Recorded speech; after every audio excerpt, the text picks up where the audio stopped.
औज़ुबिल्लाहिमिनश्शैतानिर्रजीम बिस्मिल्लाहिर्रहमानिर्रहीम। अस्सलाम वालेकुम डियर स्टूडेंट्स, उम्मीद है कि आप सब लोग खैरियत से होंगे। आज की इस वीडियो में हम लोग एडीपी फोर्थ सेमेस्टर सब्जेक्ट है हमारे पास एकेडमिक रीडिंग एंड राइटिंग, इससे रिलेटेड हम लोग डिस्कस करेंगे कि कौन से ऐसे एमसीक्यूज़, शॉर्ट क्वेश्चंस और लॉन्ग क्वेश्चंस हैं जो कि पेपर के हवाले से इम्पोर्टेंट हैं और आ सकते हैं। बिफ़ोर गोइंग इनटू डिटेल्स, आप लोगों से गुजारिश है कि अगर आप लोग इस चैनल पे न्यू हैं तो काइंडली इस चैनल को सब्सक्राइब कीजिए, वीडियोस को लाइक करना मत भूला करें।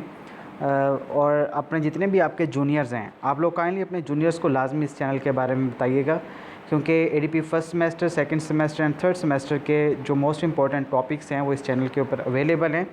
इससे उन्हें काफ़ी फ़ायदा होगा।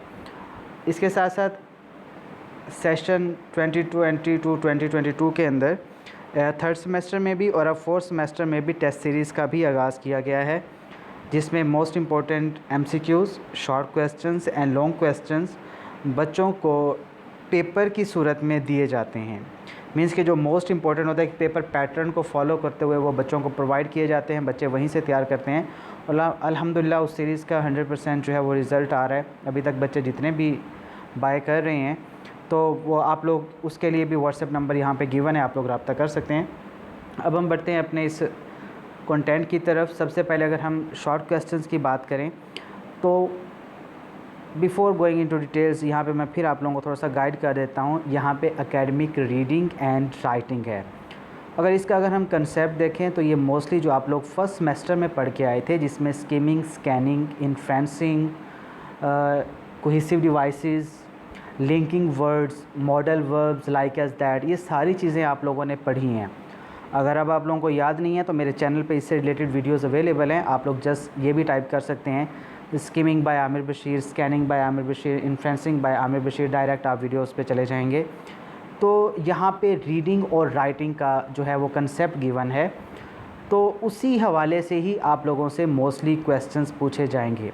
आप लोग रीडिंग भी और राइटिंग भी बचपन से ही करते आ रहे हैं, तो आप अपनी राइटिंग को कैसे इम्प्रूव कर सकते हैं, आप अपनी रीडिंग को कैसे इम्प्रूव कर सकते हैं, कौन कौन सी ऐसी स्किल्स होती हैं जो रिक्वायर्ड होती हैं रीडिंग के लिए भी और राइटिंग के लिए भी। बट रिमेंबर, अब ये हायर लेवल है, यहाँ पे जो रिसर्च होती है उसमें भी इसका पोर्शन एक इंक्लूड किया गया है, जिसमें प्रेसी राइटिंग हो गया, ऐसे राइटिंग हो गया, ये summary writing like as that, इस तरह की डिफरेंट किस्म की चीज़ें होती हैं जो कि आपने प्रिपेयर करनी होती हैं। आई होप कि आप लोगों ने की होंगी, अगर नहीं की तो इसकी भी वीडियोस चैनल पे अवेलेबल है, आप लोग सर्च कर लेंगे।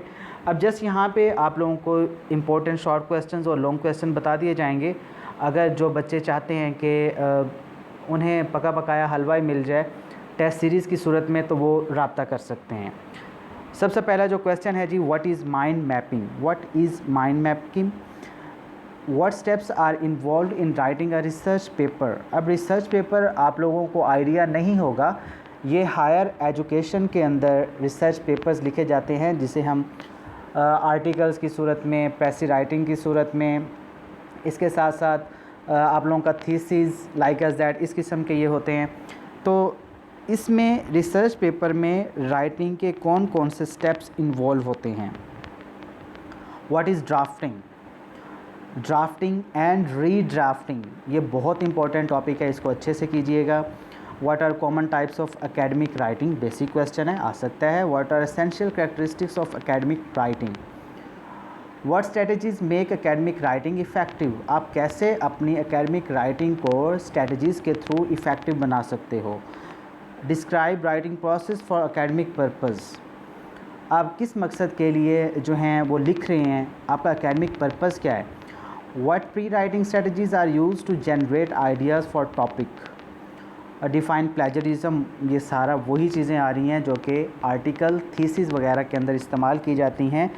प्लेजरिज्म सिंपल सा, इसका अगर मैं आप लोगों को एक आइडिया दे दूं तो प्लेजरिज्म से ये मुराद है कि आपने कट पेस्ट किया, कॉपी पेस्ट किया किसी के आइडिया को आप लोगों ने जस्ट कॉपी करके यहाँ पे पेस्ट कर दिया आर्टिकल के अंदर, अपनी राइटिंग के अंदर, और उसको अपना नाम दे दिया। तो ये एक सॉफ्टवेयर होता है डिफरेंट किस्म के जो कि वर्ल्ड वाइड इस्तेमाल किए जाते हैं, ताकि ये पता चलाया जा सके कि बंदे ने अपना कितना काम किया है। तो प्लेजरिज्म जो होता है दरअसल ये कॉपी पेस्ट ही होता है। What are various types of plagiarism, इसकी बहुत सारी किस्में हैं, वो आप लोग देख लीजिएगा। How can plagiarism be avoided, कैसे इससे बचा जा सकता है। ज़ाहिरी बात है, अपनी राइटिंग्स लेके आएँ, अपनी वर्डिंग में लिखें, मीनिंग क्लियर होना चाहिए, किसी को कॉपी नहीं करें, अपने आइडियाज़ लेके आएँ। What is in text citation, again ये वही चीज़ें आ रही हैं, सारी रिसर्च की चीज़ें हैं ये। What is attribution, what is referencing and why is referencing important. अब रेफरेंस जो है आप लोगों ने ये पढ़ा हुआ है, इन्फ्रेंसिंग पढ़ा होगा, रेफरेंसेस भी उसी से रिलेटेड है, मीन्स के रेफ़र करना। आपने अगर कहीं से कोई भी आइडिया लिया है तो आप लोग उस आइडिया को अपनी जो बिब्लियोग्राफी होगी वहाँ पे आप लोग पुट करोगे, मीन्स कि आप लोग बताएंगे, हवाला देंगे कि आपने जो चीज़ यहाँ से ली है वो कहाँ से ली है, तो इसको हम रेफरेंसिंग कहते हैं। व्हाट इज़ बिब्लियोग्राफी, देखें वही चीज़ आगे आ गई। इसके बाद है जी व्हाट आर नोट्स, नोट्स क्या होते हैं, foot notes. What is public domain, what is the difference between summary and paraphrase, summary और पैराफ्रेज में क्या फ़र्क है। How is quotation different from paraphrasing, quotation किस तरह डिफरेंट होती हैं पैराफ्रेजिंग से। What are the features of an effective paraphrase, किस तरह से जो फीचर्स होते हैं वो किसी भी पैराफ्रेज को इफ़ेक्टिव बनाते हैं। What are the uses of precis writing, precis writing क्यों की जाती है। What are essential steps of precis writing. Define expository writing, descriptive writing, narrative writing, persuasive writing, cause and effect ऐसे। What are transition, explain with examples. How to differentiate dependent and independent clause, ये आप लोग पहले semester में पढ़ चुके हैं, I think second semester में भी ये है। What is phrase, what is class, और आप लोगों की याद दहानी के लिए ये पेपर में क्वेश्चन आया था। जो सेकंड ईयर का आपका इंग्लिश का पेपर था उसमें फ्रेज और क्लास से रिलेटेड शॉर्ट क्वेश्चन आया था। How is a compound sentence different from complex sentence, जिन बच्चों ने इंग्लिश जो पहला पेपर दिया है आप लोगों ने ग्रामर एंड सिंटैक्स, वहाँ पे आप लोगों को ऑब्जेक्टिव इसमें से बनी हुई थी, तो आप लोगों को इसका भी आइडिया हो जाएगा। Describe types of sentences meaning wise sentences की कौन सी टाइप्स हैं, ये ग्रामर का पोर्शन है सारा। What qualities make a sentence coherent and meaningful, what qualities are a sentence coherent and meaningful, कौन कौन सी ऐसी क्वालिटीज़ होती हैं किसी भी सेंटेंस के लिए जो इसको कोहेरेंट और मीनिंगफुल बनाती हैं। What is chronological ordering important in academic writings.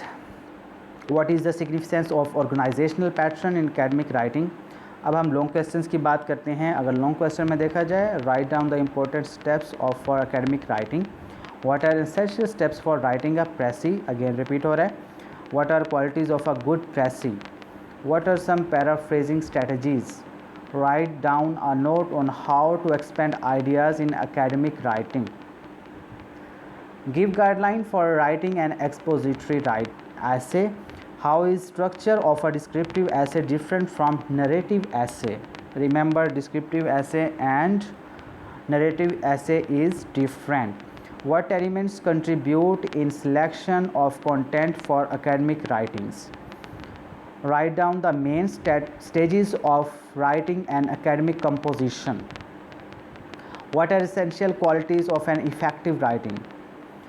Thank you so much. आप लोग गाँव में याद रखिएगा। बाकी अगेन अगर आप लोगों को इसमें किसी भी किस्म की कोई भी प्रॉब्लम हो तो आप लोग कमेंट सेक्शन के अंदर पूछ सकते हैं। चूँकि अब बच्चों के एग्ज़ाम्स हो रहे हैं तो इतना उनको 1 बाय 1 तो डील नहीं किया जा सकता, इसीलिए मुनासिब मैंने यही समझा कि चलें इन क्वेश्चंस को जो है बच्चों को वीडियो की सूरत में ही अपलोड कर दिए जाएँ। बाकी जो बच्चे चाहते हैं कि MCQs शॉर्ट और लॉन्ग जो पेपर की सूरत में हों, अगर वो आप लोग लेना चाहते हैं तो आप लोग मोस्ट वेलकम, आप लोग टेस्ट सीरीज़ को ज्वाइन कीजिए। अपनी दुआ में याद रखिएगा। अल्लाह हाफिज़।